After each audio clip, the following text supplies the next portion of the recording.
दोस्तों आज मैं आपको बताने वाला हूं कि कुंडली का फलित कैसे करते हैं।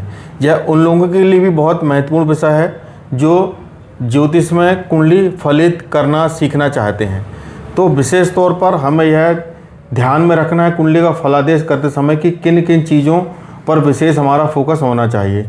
सबसे पहले हमें कुंडली का फर्स्ट हाउस, लग्न और लग्नेश की स्थिति के बारे में देखना है कि इनकी क्या पोजीशन है और यहाँ पर कौन से ग्रह ज़्यादा बैठे हैं, क्योंकि लग्न को ही सम्राट कहा जाता है और कुंडली में लग्न हाउस आपके कुंडली के फलित के 50% भाग को कवर करता है। आपकी जीवन सफलता, असफलता, आपका रूप, रंग, आकृति, आपकी हाइट, सारी चीज़ें यहाँ से, हेल्थ, सभी चीज़ें यहाँ से क्लियर हो जाती है। इसके बाद दोस्तों हमें देखना यह है कि केंद्र स्थानों में कितने ग्रह बैठे हुए हैं।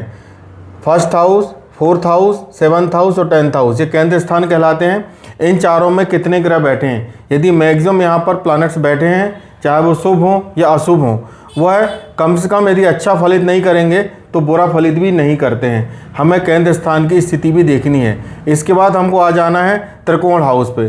फर्स्ट हाउस, फिफ्थ हाउस और 9th हाउस, इन तीनों हाउस को त्रिकोण हाउस कहा जाता है। इनको ब्रह्मा, विष्णु और महेश की भी संज्ञा दी गई है। इन स्थानों पर देवर्ष का अंश होता है, गॉड एनर्जी होती है। और एक विशेष देखने वाली बात यह है कि लग्न हाउस को केंद्र और त्रिकोण दोनों का ही दर्जा प्राप्त है, या इसलिए यह एक बहुत महत्वपूर्ण हाउस बन जाता है। हमें देखना यह है कि त्रिकोण में कितने ग्रह बैठे हैं और त्रिकोण के स्वामी हैं वो कुंडली में कहाँ पर बैठे हैं। यदि इन स्थानों के स्वामी और इन स्थानों पर यदि अच्छी पोजीशन है, अच्छे लॉर्ड बैठे हुए हैं, तो यहाँ पर आप ये समझ लीजिए कि आपके जीवन का भाग्योदय बहुत जल्दी होने वाला है। जीवन में आपको चीज़ें बहुत आसानी से प्राप्त होंगी और कम उम्र में ही आपको सफलता मिल सकती है। इस बात का हम बहुत विशेष ध्यान रखेंगे। और यदि केंद्र और त्रिकोण में मिलाकर मैक्सिमम प्लैनेट्स इन स्थानों पर हैं केंद्र त्रिकोण में, तो आप ये मान के चलिए कि आपको जीवन में धन का स्थिति आपकी बहुत बेहतर रहेगी। आपका एजुकेशन, कैरियर, सब कुछ बहुत पॉजिटिव रहने वाला है। ये सकारात्मक एनर्जी के केंद्र कहलाते हैं। यहाँ पर गॉड एनर्जी होती है और ईश्वर के देवत्व का अंश यहाँ पर मिलता है।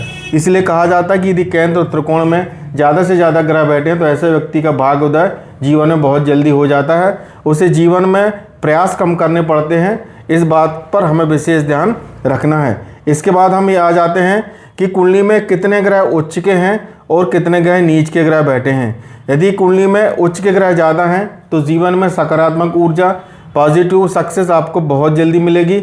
और यदि नीच के ग्रह ज़्यादा बैठे हुए हैं तो आपको जीवन में संघर्ष करना पड़ सकता है। बहुत मुश्किल से जीवन में चीज़ों की प्राप्ति होगी। इसके अलावा आपको एक चीज़ और ये देखनी है कि पूरी कुंडली में 12 भावों में सबसे ज़्यादा ग्रह किस भाव में बैठे हैं। जिस ग्रह में जो ग्रह सबसे ज़्यादा जिस हाउस में बैठे हैं वो उस हाउस से संबंधित जो कारकत्व होते हैं उन पर ज़्यादा फोकस करते हैं। और यह देखा जाता है कि वो हाउस उन ग्रहों का मित्र हाउस है या शत्रु हाउस है। इस पर डिपेंड करता है कि आपका फल क्या प्राप्त होगा। इसके अलावा आपको देखना है कि सब कुछ देखने के बाद आपको एक विशेष चीज़ देखनी है, ग्रहों की युति। यदि ग्रहों की युति ज़्यादा से ज़्यादा स्थानों पर बनी हुई है, विशेष तौर पर केंद्र पर या त्रिकोण में ग्रहों की युति है, शुभ युति है, तो यह आपको जीवन में शुभत्व की प्राप्ति देगी, पॉजिटिव एनर्जी देगी। आपको जीवन में बहुत जल्दी सफलता मिलेगी, ज़्यादा प्रयास नहीं करने पड़ेंगे और ईश्वर की आशीर्वाद आपके साथ हमेशा रहेगा। और यदि अशुभ ग्रहों की युति है तो आप ये मान के चलिए कि जिस हाउस में अशुभ ग्रहों की युति बनी है उस हाउस से संबंधित आपको जीवन में संघर्ष और परेशानी का सामना करना पड़ सकता है। फाइनेंशियल क्राइसिस आ सकते हैं, जीवन में आपको संघर्ष देखना पड़ सकता है सभी क्षेत्रों में, चाहे वो मैरिज लाइफ का हाउस हो या धन का क्षेत्र हो या परिवार का क्षेत्र हो। इसके बाद हम और आगे बढ़ते हैं। हमें ये भी देखना होता है अगले चरण में कि कुंडली में राजयोग कितने हैं। यदि कुंडली में राजयोगों की संख्या ज़्यादा है और कुंडली में बैठे ग्रहों की स्थिति खराब है तो भी राजयोग ज़्यादा होने से जीवन में सफलता की संभावना बहुत जल्दी बढ़ जाती है। और जिस ग्रह से राजयोग बन रहा है उस ग्रह की अंतरदशा महादशा में आपको अच्छे परिणाम देखने को मिल सकते हैं।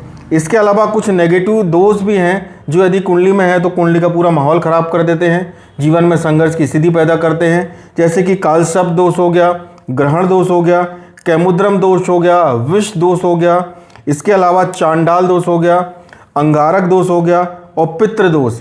ये बहुत मुख्य दोष हैं। यदि ये कुंडली में है तो आपको जीवन में बहुत ज़्यादा परेशानी आएंगी। किसी भी काम में प्रथम प्रयास में आपको सफलता नहीं मिलेगी, आपको बार बार प्रयास करने पड़ेंगे। इसके बाद आपको जीवन में कुछ अच्छा प्राप्त होगा। कुछ लोगों को यदि लग्न और लग्न से मजबूत है तो वह जीवन में पूरी स्टेबिलिटी के साथ आगे बढ़ जाते हैं। और यदि कुंडली में इन दोषों की संख्या ज़्यादा है और लग्न और लग्नेश भी कमज़ोर है तो आप ये मान के चलिए ऐसे व्यक्ति को जीवन में बहुत ज़्यादा संघर्ष और गरीबी, निर्धनता को देखना पड़ सकता है। प्रत्येक चीज़ में जीवन में रुकावट प्राप्त होगी, शादी विलंब से होगी, शादी होकर टूट भी सकती है, बहुत सारे प्रॉब्लम्स देखने को पड़ सकते हैं। तो सबसे पहले कुंडली में एक बार फिर से रिपीट कर देता हूं कि यदि कुंडली में काल सर्प दोष, ग्रहण दोष, विष दोष, कैमुद्रम दोष, चांडाल दोष, अंगारक दोष और पितृ दोष यदि है तो इनका निराकरण सबसे पहले करा लेना चाहिए। इससे जीवन में हमें संघर्ष देखने में कमी आ सकती है और कुछ आसानी हो जाएगी हमें अपने भाग्योदय के लिए। दोस्तों अब इसी विषय में और आगे बढ़ते हैं। आप ये समझ लें बहुत ज़्यादा संक्षिप्त में हम आपको बता रहे हैं। आप यदि कमेंट बॉक्स में लिखेंगे कि आपको डिटेल चाहिए तो जितने मैंने पॉइंट उठाए हैं इन सब का एक एक वीडियो विस्तार से बना के आपको बता दिया जाएगा। इसके बाद अगले चरण में हमको देखना है नवम भाव का स्वामी यानी भाग्येश और शनि की स्थिति। शनि कर्म का कारक है और भाग्येश की स्थिति से हमें पता चलता है कि हमारा भाग्योदय का वर्ष क्या है। इसके अलावा चंद्रमा जो कि बहुत फास्ट मूविंग प्लैनेट्स है, बहुत तेज़ी से चलता है, 2.5 दिन में एक राशि को बदल देता है, इसलिए हमारे जीवन में बहुत ज़्यादा प्रभाव डालता है।